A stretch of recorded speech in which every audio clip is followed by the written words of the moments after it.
हाय दोस्तों, आप सबके लिए मैं एक अच्छी कहानी लाई हूँ। देखो और पसंद आई तो लाइक और हो सके तो एक कमेंट करें और सब्सक्राइब कीजिए। चलो कहानी सुने। बुद्धिमान मंत्री कहानी।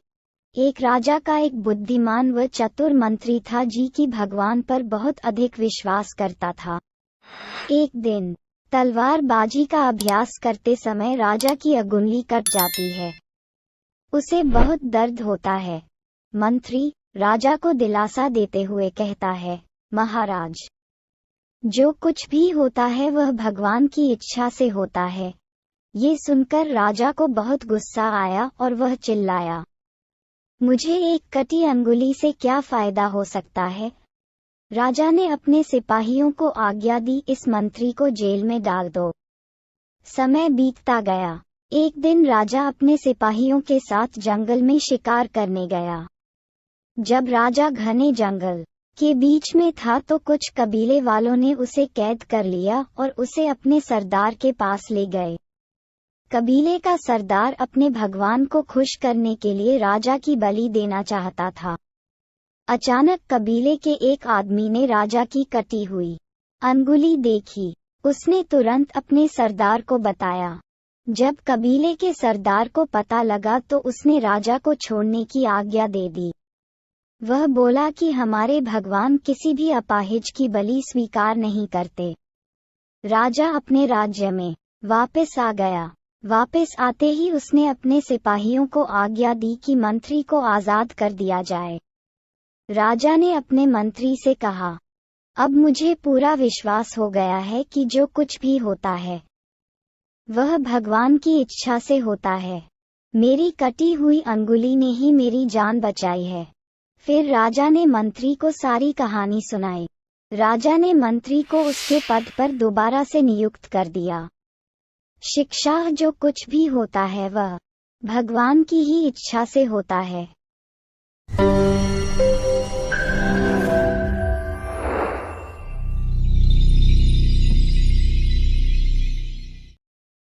हाय दोस्तों, आप सबके लिए मैं एक अच्छी कहानी लाई हूँ।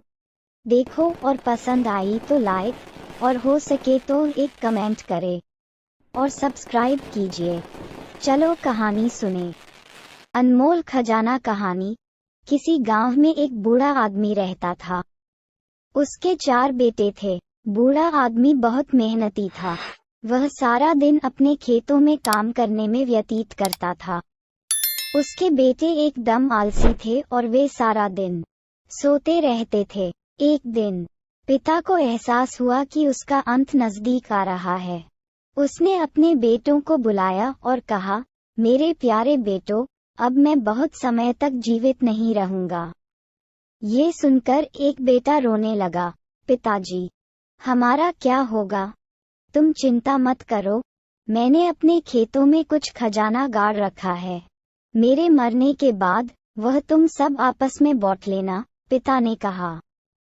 थोड़े दिन बाद पिता की मौत हो गई। अपने पिता की अंतिम क्रिया करने के बाद सभी बेटे खेतों की तरफ गए और खजाने की तलाश में खेत को खोदना शुरू कर दिया।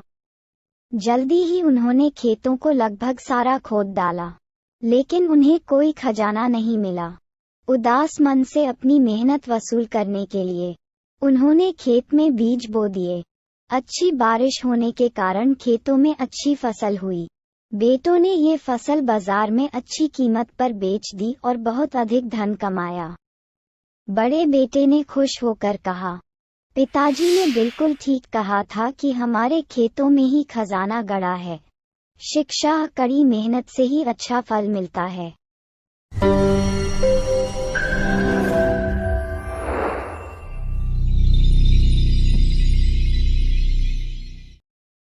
हाय दोस्तों, आप सबके लिए मैं एक अच्छी कहानी लाई हूँ। देखो और पसंद आई तो लाइक और हो सके तो एक कमेंट करें और सब्सक्राइब कीजिए। चलो कहानी सुने। गधे की परछाई कहानी। गर्मियों का मौसम था और धूप भी बहुत तेज थी। 2 मुसाफिर अपने गधे के साथ बहुत दूर से आ रहे थे। दोनों अब बहुत थक गए थे। उन्होंने सोचा कि अब थोड़ी देर आराम किया जाए और खाना खाया जाए। उन्होंने अपने आसपास देखा लेकिन कहीं कोई छायादार वृक्ष नहीं था। इसलिए उनमें से एक मुसाफिर ने सोचा, क्यों न गधे की परछाई में आराम किया जाए। दूसरा मुसाफिर भी परछाई में आराम करना चाहता था। इस बात को लेकर दोनों में बहस होने लगी। उनकी यह बहस बढ़ते बढ़ते झगड़े में बदल गई। वे दोनों गधे की परछाई को लेकर एक दूसरे को मरने मारने पर उतर गए। हालांकि गधे को मूर्ख समझा जाता है, पर जब गधे ने देखा कि उसके मालिक आपस में लड़ रहे हैं, तो उसने सोचा, इन्हें मेरी तनिक भी चिंता नहीं है। इन्हें केवल अपनी थकान मिटाने और छाया में बैठने की चिंता है। इसलिए इन्हें सबक सिखाना चाहिए। दोनों को लड़ाई में व्यस्त देख गधा चुपचाप वहां से भाग खड़ा हुआ। शिक्षा: लड़ाई झगड़े से कुछ हासिल नहीं होता।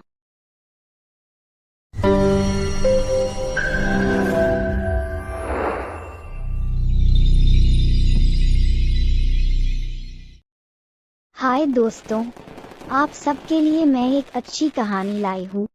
देखो और पसंद आई तो लाइक और हो सके तो एक कमेंट करें और सब्सक्राइब कीजिए। चालाक बगुला कहानी। एक दिन लोमड़ी ने अपने मित्र बगुले से कहा, मैं आपको अपने घर खाने पर बुलाना चाहती हूँ। बगुला उसकी बात मान गया। अगले दिन वह लोमड़ी के घर पहुंचा। लोमड़ी ने उसका स्वागत किया। लोमड़ी ने मांस का सूप बनाया था। वह खुशबू से ही बहुत स्वादिष्ट लग रहा था। लोमड़ी ने सूप को 2 थालियों में परोसा और कहा, मैं आशा करती हूँ कि आपको ये पसंद आएगा। बगुले ने अपनी लंबी चोंच से सूप को पीने की बहुत कोशिश की लेकिन वह नहीं पी सका। लोमड़ी ने बड़े मजे से लप-लप करके सारा सूप पी लिया। बगुले को बहुत गुस्सा आया। वह चुपचाप खड़ा हो गया और कहा, खाने के लिए बहुत बहुत धन्यवाद। कल कृपया आप मेरे घर खाने पर आए। अगले दिन लोमड़ी खाने के लिए बगुले के घर पहुंची। बगुले ने मछली का सूप बनाया था। लोमड़ी ये देखकर बहुत खुश हुई। बगुले ने सूप को एक लंबी गर्दन वाले बर्तन में परोसा। लोमड़ी ने सूप पीने की बहुत कोशिश की लेकिन वह चख भी नहीं पाए। बगुले ने खुशी खुशी सारा सूप पी लिया। लोमड़ी को बहुत गुस्सा आया, लेकिन उसने अपना गुस्सा जाहिर नहीं होने दिया क्योंकि उसने भी ऐसा ही बगुले के साथ किया था। शिक्षा: जैसे बोओगे वैसा ही काटोगे।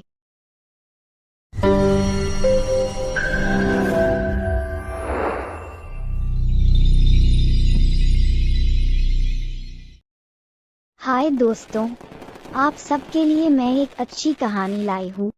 देखो और पसंद आई तो लाइक और हो सके तो एक कमेंट करें और सब्सक्राइब कीजिए। चतुर बिल्ली। एक लोमड़ी और एक बिल्ली अच्छे मित्र थे। लोमड़ी को अपनी चतुराई पर बहुत गर्व था। उसने दावा किया कि मैं अपनी जान बचाने के कम से कम 100 तरीके जानती हूँ। बिल्ली ने उत्तर दिया, मैं तो केवल एक ही तरकीब जानती हूँ और उससे कई बार मेरी जान बची है। लोमड़ी ने कहा, चिंता मत करो, मैं तुम्हें बहुत सारी तरकीबें सिखा दूंगी। बिल्ली ने कहा, लेकिन मुझे लगता है कि एक तरकीब में ही माहिर होना ज्यादा महत्वपूर्ण है। आपस में बातें करते हुए अचानक उन्होंने बहुत जोर से कुत्तों के भौंकने की आवाज सुनी। वह आवाजें धीरे धीरे बढ़ती जा रही थी। ऐसा लग रहा था जैसे कि कुछ कुत्ते उनकी तरफ ही आ रहे हैं।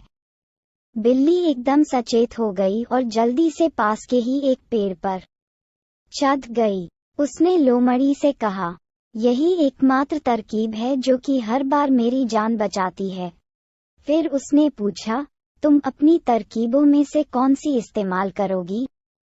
लोमड़ी के लिए ये सोचना बड़ा मुश्किल हो गया कि अब उसे कौन सी तरकीब का इस्तेमाल करना चाहिए। लोमड़ी बहुत ज्यादा विचलित हो गई और कोई भी निर्णय नहीं ले पाए।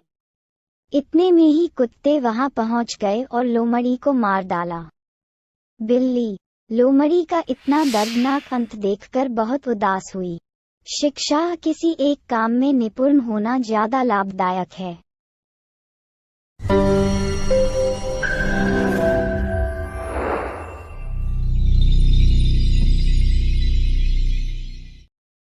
हाय दोस्तों, आप सबके लिए मैं एक अच्छी कहानी लाई हूँ।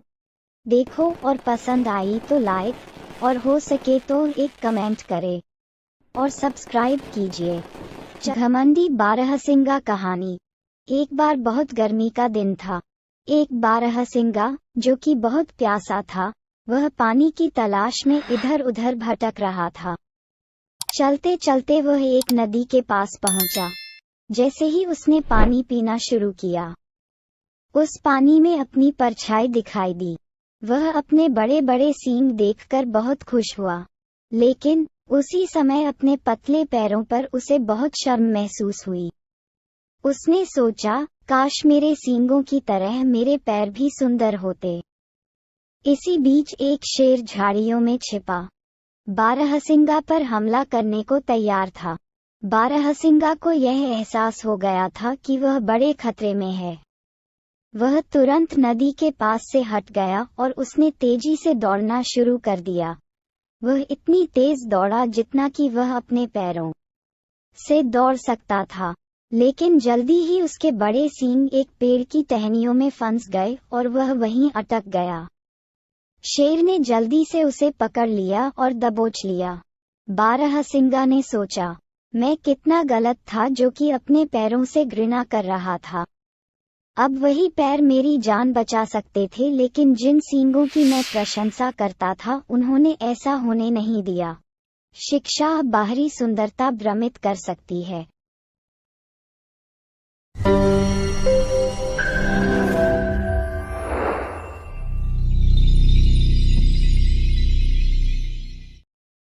हाय दोस्तों, आप सबके लिए मैं एक अच्छी कहानी लाई हूँ। देखो और पसंद आई तो लाइक और हो सके तो एक कमेंट करें और सब्सक्राइब कीजिए। चलो कहानी सुने। घोड़ा और भेड़िया कहानी। एक दिन भेड़िया अपनी गुफा छोड़कर जंगल में खाने की तलाश में निकला। बहुत देर तक जंगल में घूमने के बाद भी उसे खाने के लिए कुछ नहीं मिल पाया। वह घूमते घूमते जंगल के आखिर में पहुंच गया, जहां एक छोटा सा गांव था। वहां गांव में भेड़िए को एक जई का खेत दिखाई दिया। उसने देखा, थोड़ी दूरी पर ही एक घोड़ा घास चर रहा है। उस घोड़े की टांग में चोट लगी थी, जिसके कारण वह लंगड़ा रहा था। भूखे भेड़िए ने सोचा, क्यों ना इस लंगड़े घोड़े के पैर का थोड़ा सा मांस खाकर अपनी भूख शांत की जाए। ये सोचकर वह उस घोड़े के पास गया और बोला, नमस्ते मित्र, आप कैसे हो? मैं ठीक हूँ मित्र, घोड़े ने उत्तर दिया। फिर कपटी भेड़िए ने पूछा, तुम्हारी टांग में क्या हुआ? इस पर घोड़े ने कहा, एक दिन घास चरते समय मेरी टांग में एक कांटा चुभ गया था।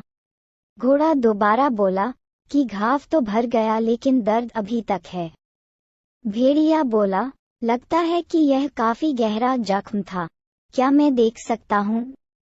घोड़ा समझ गया था कि भेड़िए के दिमाग में क्या चल रहा है। उसने उसे सबक सिखाने का निश्चय किया।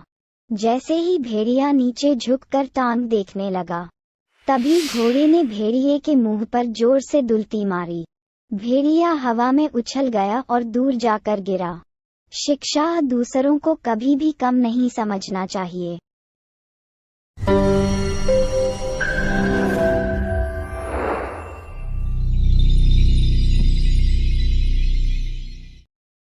हाय दोस्तों, आप सबके लिए मैं एक अच्छी कहानी लाई हूँ। देखो और पसंद आई तो लाइक और हो सके तो एक कमेंट करें और सब्सक्राइब कीजिए। चलो कहानी सुने। दुष्ट भेड़िया। एक बार जंगल में एक दुष्ट भेड़िया रहता था। एक दिन भोजन करते समय उसके गले में एक हड्डी फंस गई। भेड़िए को बहुत दर्द हो रहा था। उसने दूसरे जानवरों से मदद लेने का निर्णय लिया, लेकिन उसके गले में फंसी डी निकलाने के लिए कोई भी तैयार नहीं था, क्योंकि वह बहुत ही लालची और दुष्ट भेड़िए के रूप में जाना जाता था। अचानक उसे एक बगुले का ध्यान आया। वह एक झील के पास रहता था। बगुले ने उसकी परिस्थिति देखी और उसकी मदद करने का निश्चय किया। बगुले ने भेड़िए से कहा, अपना पूरा मुंह खोलो ताकि मैं फंसी हुई हड्डी को बाहर निकाल सकूं। भेड़िए ने अपना पूरा मुंह खोल दिया। बगुले ने अपनी लंबी चोंच भेड़िए के मुंह के अंदर डाली और हड्डी को खींचकर बाहर निकाल दिया। भेड़िए ने चैन की सांस ली। अब मैंने जो काम किया है उसका वेतन चुकाओ। बगुले ने कहा, तुम्हें नहीं लगता कि मुझे कोई इनाम मिलना चाहिए? बगुले ने दोबारा कहा। भेड़िए को ये सुनकर बहुत गुस्सा आया। भेड़िया बहुत चतुर था। उसे एक युक्ति आई। उसने गुस्से में कहा, कैसा इनाम? तुम्हारा सिर मेरे मुंह में था और मैंने फिर भी उसे नहीं खाया। तुम्हारे लिए मैंने कुछ ज्यादा ही दयालुता दिखा दी है। भेड़िया फिर चिल्लाया, यहाँ से चले जाओ, नहीं तो मैं तुम्हें मार कर खा जाऊंगा। बगुला अपनी जान बचाकर वहां से भाग गया। शिक्षा, दुष्ट अपना स्वभाव नहीं छोड़ता।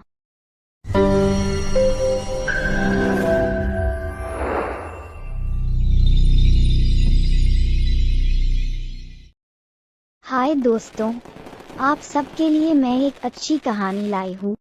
देखो और पसंद आई तो लाइक और हो सके तो एक कमेंट करें और सब्सक्राइब कीजिए। चलो कहानी सुने। भेड़िया और खरगोश। एक बार दो खरगोश मीकू और चीकू घूमते घूमते एक फलों के बाग के पास से गुजरे। उस बगीचे में पेड़ों पर बहुत रसदार फल लगे हुए थे।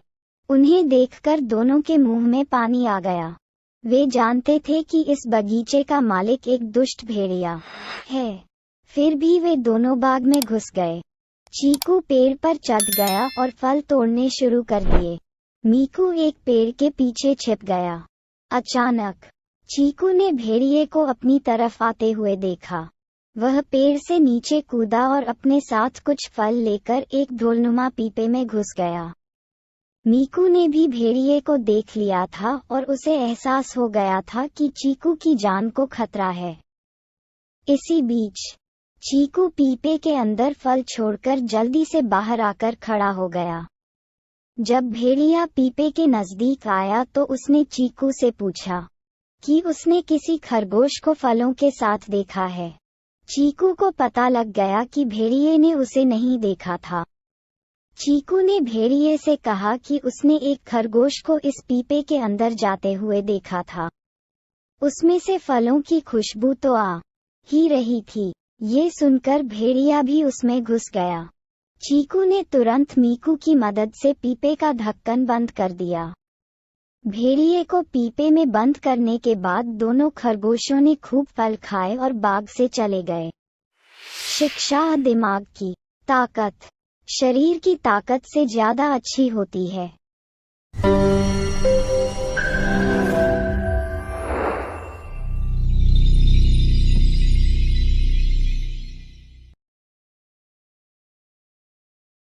हाय दोस्तों, आप सबके लिए मैं एक अच्छी कहानी लाई हूँ। देखो और पसंद आई तो लाइक और हो सके तो एक कमेंट करें और सब्सक्राइब कीजिए। चलो कहानी सुने। ग्रामीण चूहा और शहरी चूहा। एक चूहा गांव में रहता था। एक दिन उसका मित्र शहर से उसके घर आया। ग्रामीण चूहे ने अपने मित्र के लिए स्वादिष्ट गांव के पकवान परोसे, लेकिन शहरी चूहे को मजा नहीं आया। उसे खाना ही पसंद नहीं आया। शहरी चूहे ने अपने मित्र को शहर आने का निमंत्रण दिया। ग्रामीण चूहा जब शहर पहुंचा तो वह एकदम से घबरा गया और तेज रफ्तार वाली गाड़ियों के बीच में से बड़ी मुश्किल से अपनी जान बचाई। फिर वह शहरी चूहे के घर पहुंच गया। शहरी चूहे का घर बहुत सुंदर था। शहरी चूहे ने अपने मित्र को खाने की मेज पर बुलाया, जहां बहुत सारे स्वादिष्ट व्यंजन रखे थे।